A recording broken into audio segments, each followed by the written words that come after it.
Bien,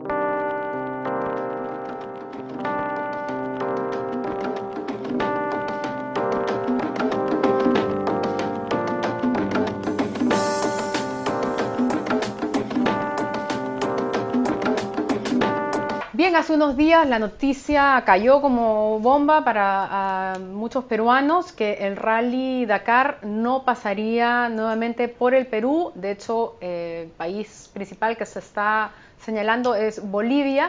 Y claro, esto hirió, digamos, dio en el centro del ego de los peruanos, porque se habló mucho y se vivió con mucha intensidad el Rally Dakar aquí en el Perú, y se habló mucho también del rédito económico que eso significó para nuestro país y para algunos emprendedores y empresarios, además como polo turístico. Sin embargo, algo de lo que no se habló mucho durante todo ese tiempo fue acerca del daño que sufrió y que puede haber sufrido el patrimonio paleontológico que estaba en la ruta del Rally Dakar. De hecho, en Sofimanía hicimos una denuncia, fue precisamente el paleontólogo Rodolfo Salas, que hoy me acompaña, quien empezó con esta denuncia. Muy buenos días, Rodolfo. ¿Qué tal, Claudia? ¿Cómo estás? Bueno, ¿te enteraste ya entonces que el Rally Dakar no va a pasar en la próxima edición 2014 por el Perú? ¿Esto es una buena o una mala noticia? ¿Cómo lo ven ustedes los científicos? Bueno, yo pienso que no es una buena noticia, porque lo que indica es que el Perú no puede hacer lo necesario para que esta prueba, esta competencia sea segura en todo sentido. O sea, paleontológicamente hablando, pudo haber habido un daño en la versión anterior del Dakar, porque no se han hecho evaluaciones correctas sobre la ruta. O sea, todo el tema va porque no ha existido un estudio que garantice que la ruta que va a seguir el Dakar es la correcta y que no va a dañar fósiles. Pero permíteme interrumpirte porque según las informaciones periodísticas, el Ministerio de Cultura aprobó la ruta y aprobó una señalización de los lugares que había que proteger. Sí, yo estoy enterado de eso, pero esta señalización se hizo 5 días antes del Dakar. ¿Y cuál es el problema con eso? Con que se improvisó. O sea, no existía, tú dices que no hay un estudio atrás. No hubo un plan, porque justamente el Ministerio de Cultura no se ha apoyado en las dos instituciones que tienen mayor conocimiento sobre la zona de Ocucaje en términos paleontológicos y geológicos, que son el Museo de Historia Natural de la Universidad de San Marcos, a la institución a la que represento, y el INGEMET, el Instituto Geológico, Minero y Metalúrgico. Digamos, son las autoridades para temas de paleontología.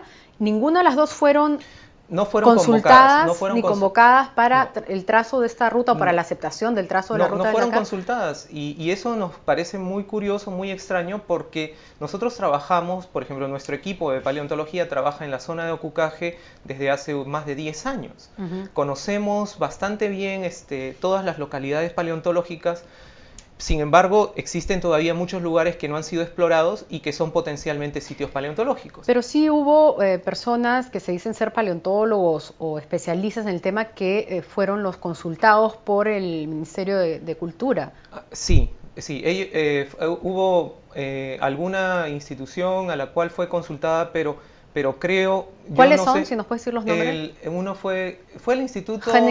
¿Henneken? No, fue el Instituto Peruano de Estudios en Paleovertebrados, que lo dirige el señor Carlos Vildoso, que, bueno, yo no podría, si fuera autoridad del Ministerio de Cultura, yo francamente tendría mucho más certeza de que una institución del Estado, como que tiene años de trabajos profesionales capacitados, publicaciones científicas que respaldan todas las investigaciones que han hecho en revistas internacionales de todo el mundo, que tienen contactos y colaboraciones con instituciones extranjeras de paleontólogos que han trabajado durante años en la zona.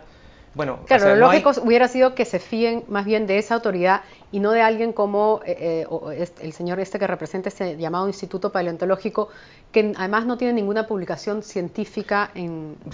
si tiene alguna publicación científica, son muy pocas, y la verdad es que no tiene un respaldo académico ni internacional reconocido. Pero en todo caso, vayamos al tema de la señalización, porque hablábamos de que se hizo 5 días antes. ¿Y por qué no podría hacerse 5 días antes la señalización de en qué lugares hay restos paleontológicos importantes que debíamos haber preservado ante la ruta del Dakar? Bueno, sí es probable que se pueda hacer 5 días antes, es cierto, una señalización, pero se ha hecho una señalización sin haber hecho un estudio que respalde esta señalización. Por eso, Tampoco o sea, se ¿qué es lo que me hizo estás diciendo? ¿Que pusieron unos cartelitos donde se les ocurrió más o menos? ¿O donde más o menos se un sabe poco que... para tapar, digamos, yo diría eso, ¿no? Un poco para cubrir el vacío que existía de una investigación. No se hizo una investigación o un estudio que diga por dónde va a pasar la ruta del Dakar. Pero Entonces, tan cuando ya se tenía la ruta hecha, se trató de cubrir o digamos, de cubrir esta falla, este error de no haber hecho un Ya, estudio pero tan anterior. difícil es saber, ¿existe actualmente un mapa de cuáles son los lugares exactos con un GPS donde están los, digamos, concentrados estos restos paleontológicos? Claro, habrá muchos que aún están por descubrirse, obviamente, Supuesto. pero ¿hay un mapa de referencia? Bueno, nosotros tenemos una base de datos con las localidades paleontológicas más importantes de Ocucaje en toda la zona. El Museo de Historia Natural. El Museo de Historia Natural, tenemos una base de datos importante sobre este tema. ¿No fue consultada? No ha sido consultada de ninguna manera. Y nosotros tenemos más o menos evaluadas una veintena de localidades con concentraciones paleontológicas importantes. Hay dos tipos de localidades. Localidades donde existen yacimientos verdaderos con fósiles en abundancia, y hay sitios donde los fósiles se encuentran aislados. O sea, uno puede encontrar un esqueleto de ballena, pero no muchas más cosas.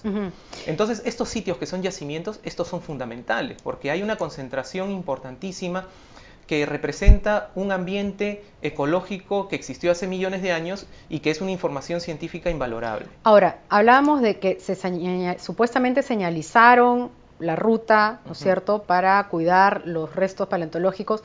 Sin embargo, entiendo que una de las rutas del Dakar pasó precisamente por Cerro Colorado y por Malpaso, que son dos localidades ampliamente conocidas por el ámbito científico de estar llenas de estos restos. Así es. Es que justamente, o sea, señalizar no está mal. Es una etapa del proceso, me imagino, de hacer de evitar daños. Pero si no se hace un estudio para saber por dónde deben pasar las rutas, entonces señalizar no sirve de nada. Claro, pero ahí estamos viendo el mapa y como yo decía, ahí a la mano derecha, la ruta celeste, hay dos rutas, ¿no? La naranja y la celeste. Ajá. Con la naranja parece no haber habido mucho problema, no, pero es cierto. La celeste es la crítica porque ustedes ven ahí que dice Cerro Colorado, Cerro La Bruja. Sí, estas dos localidades son muy conocidas, existen muchísimos fósiles que han sido estudiados de estos dos sitios. El Cerro Colorado, por ejemplo, es el lugar donde se descubrió el único espécimen que existe en el mundo del Leviatán melvillei. Tenemos un video, es espectacular, es un espécimen internacionalmente muy codiciado. Importante, sí, muy importante, está en exhibición en el Museo de Historia Natural. Y este espécimen único fue publicado en una revista reconocida inglesa, que es la revista Nature, y donde se han hecho los anuncios científicos más importantes del mundo. Claro. Y este lugar tan importante no ha sido considerado. Por ejemplo, si se hubiera hecho un estudio, una evaluación de por dónde debería pasar una ruta que no haga daño a ningún resto paleontológico, obviamente se hubiera escogido que no pase cerca por ahí. al Cerro Colorado. O sea, esa ruta celeste que vimos antes pasó por acá. Cerca a Cerro Colorado, donde los fósiles, como se puede apreciar ahí en el caso del Leviatán, estaban en la superficie. Están en la superficie al alcance de cualquiera. Claro, entonces, solamente pisarlos puedes destruirlo. Imagínense por supuesto. Una caravana de autos pues pasando a velocidades extremas, es realmente destructor, ¿no? Así es, y hay que entender que los fósiles de vertebrados en muchos casos son únicos. No existe más de un espécimen de toda una especie de animales. O sea, ahora, lo que estamos viendo ahí, perdón, Rodolfo, ¿qué cosa es exactamente? ¿Qué allí lo que se puede parte apreciar del fósil? Es la vista ventral del maxilar. O sea, estamos viendo una parte de la mandíbula. Sí, los alvéolos, los lugares donde se insertan los dientes. Donde van, como decir, las encías, donde van los dientes. Esos huecos son las encías. Es parte del paladar. O sea, cada hueco de eso es de un diente. Así es, un diámetro de más o menos 15 centímetros cada diente. Era el depredador más grande que ha existido en el planeta. Un cachalote, ¿no? Es un cachalote una ballena gigante. Así es, más o menos unos 16 metros de largo. Tendría el patrón de una orca aproximadamente, pero el doble del tamaño. ¿Y de cuánta antigüedad estamos hablando? Más o menos de unos 12 a 13 millones de años. También has traído precisamente algunos fósiles que corresponden a esa zona Sí. de Ocucaje. Ujú. Tenemos, creo que ¿es el de pingüinos de Ocucaje? Sí, es de Ocucaje, es de la zona conocida como Hueco La Zorra. Esto es una cabeza de un pingüino, ¿de qué antigüedad? Más o menos unos 12 millones de años también. Imagínense, esta pieza tiene 12 millones de años. Es un espécimen fantástico en realidad, porque, mire, vamos a ver el cráneo. Ha conservado parte de la ranfoteca. La ranfoteca es un estuche que está formado por unas proteínas que tienen los picos de los pingüinos y de las aves en general. Pero nunca se conservan, nunca se fosilizan porque las proteínas se destruyen rápidamente. Y en este caso están conservadas. Y en este caso se han conservado. ¿Y este aquí también es de Ocucaje? Así es. Este es un tipo de cetáceo. ¿Puedes ponerlo por acá? Sí, claro. Llamémoslo un delfín para poder figurarnos más o menos las características. Esto es lo que representa la punta del rostro de este animal, con la mandíbula y el maxilar, los dientes que se entrecruzan, está con la boca cerrada. ¿Este fósil de cuántos años estamos hablando? Más o menos debe tener unos 15 a 20 millones de años. Y también encontrado en Ocucaje. También encontrado en la zona de Ocucaje, en localidades que no son tan conocidas, y que eso pues representa algo importante en caso que se quieran hacer este tipo de actividades, ¿no? Cerca de donde pasó una de las rutas del rally. Así es, así es. Bueno, imagínense, estas piezas son únicas, no existen dos de estos animales. Claro, ahora, mucha gente podrá decir, quizás con algo de ignorancia, quizás con algo de razón, dependiendo del punto de vista, ¿por qué nos tiene que importar un montón de huesos viejos, ¿no?, en lugar del rédito económico, etcétera, que puede traer una competencia como el Dakar? Bueno, yo creo que ambas cosas no son excluyentes. El rédito económico es importante y estas actividades, bueno, está bien, se pueden fomentar, pero no se puede dejar al abandono este patrimonio tan importante que tiene el Perú. Es como el patrimonio paleontológico, como la diversidad, como el patrimonio arqueológico, como la diversidad que existe amazónica, por ejemplo, o como la gran riqueza del mar.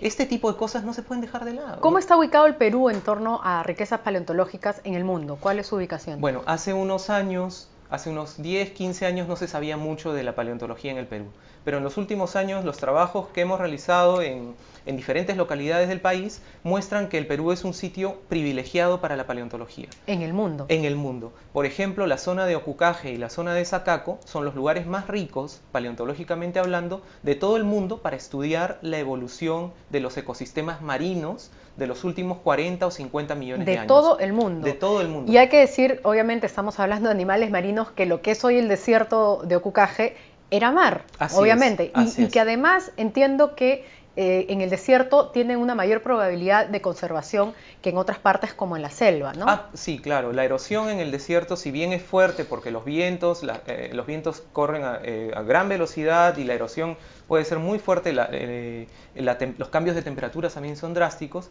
no es como en la Amazonía, por ejemplo. En la Amazonía los fósiles se encuentran en las riberas de los ríos cuando el río está bajo, se los lleva. Pero la siguiente crecida, si los fósiles no se colectan, se los lleva y se pierden totalmente. Antes de despedirnos rápidamente, miren esta maravilla, precisamente hablando de la Amazonía.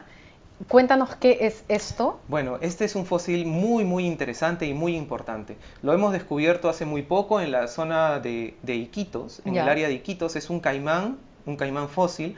No se sabía sobre los fósiles de la Amazonía, se conoce muy poco. Tenemos las órbitas oculares, acá iban los ojos. Esta es digamos, la parte de la mandíbula. Así es. Acá se ven los dientes. Sí, ¿no? El diente traspasa el premaxilar. O sea, el diente de abajo, del maxilar de abajo está traspasando y acá ves todos los demás dientes. Así es. Mira. ¿De cuánta más o menos antigüedad? Unos 13 millones de años.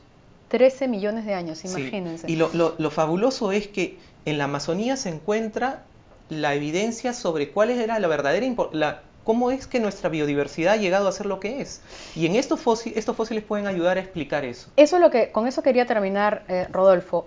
¿Cuál es la importancia de la paleontología o de los estudios que hace la paleontología para nosotros el día de hoy?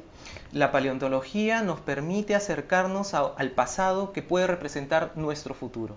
Si nosotros estudiamos estos fósiles, sabremos qué va a pasar con el mundo en el pasado y podremos explicar y prevenir desastres, o podremos entender cómo conservar las especies que existen ahora o los ecosistemas, porque todos los eventos que han pasado se pueden volver a repetir. Y esta es una evidencia única sobre la historia de la vida, sobre quiénes somos, sobre cómo llegamos hasta aquí. Se pueden leer ahí los procesos evolutivos, los procesos de la historia de la vida, los cambios, las extinciones, las glaciaciones. Geológicos también. Geológicos, es el crecimiento de los Andes, la extinción. Climatológicos, glaciaciones, impactos de meteoritos contra el planeta. Es decir, todo lo que a nosotros nos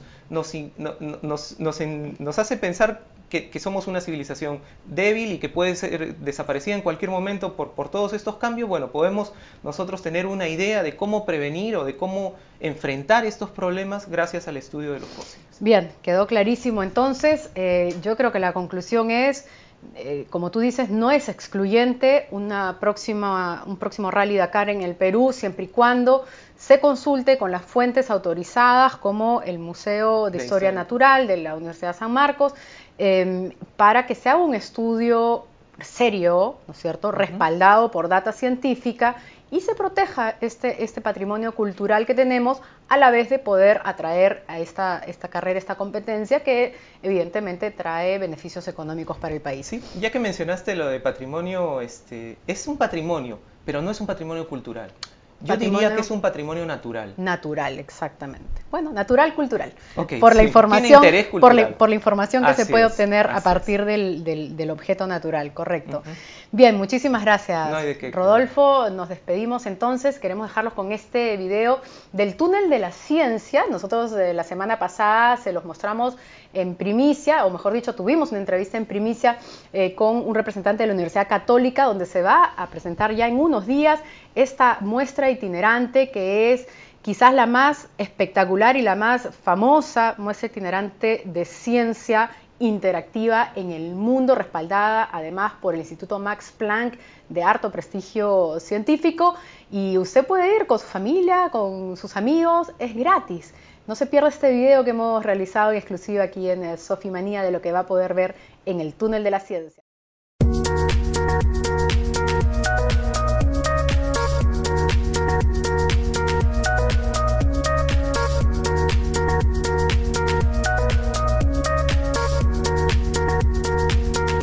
La ciencia es una exposición que tuvo su origen en Alemania.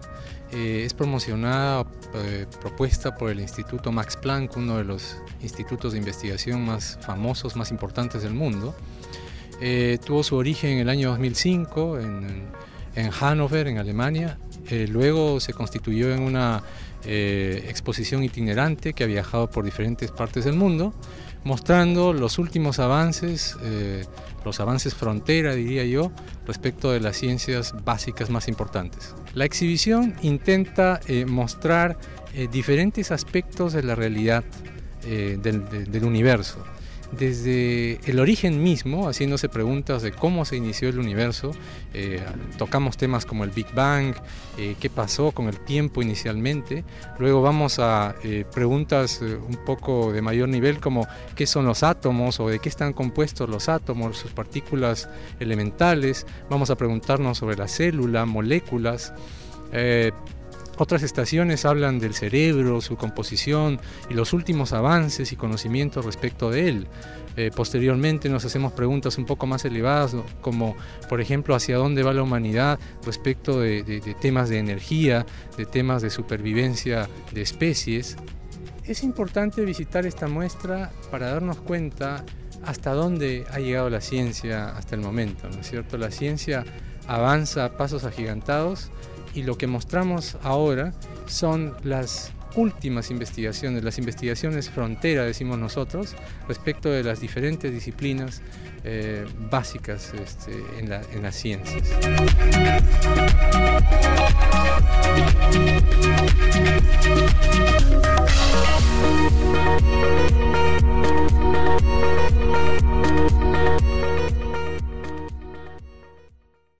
Ya lo saben, no pueden perderse el túnel de la ciencia. No solamente es una muestra espectacular y muy interesante y útil para conocer un poco más acerca de nosotros mismos, del universo, sino que además es gratis. Así que no hay que perder esta oportunidad.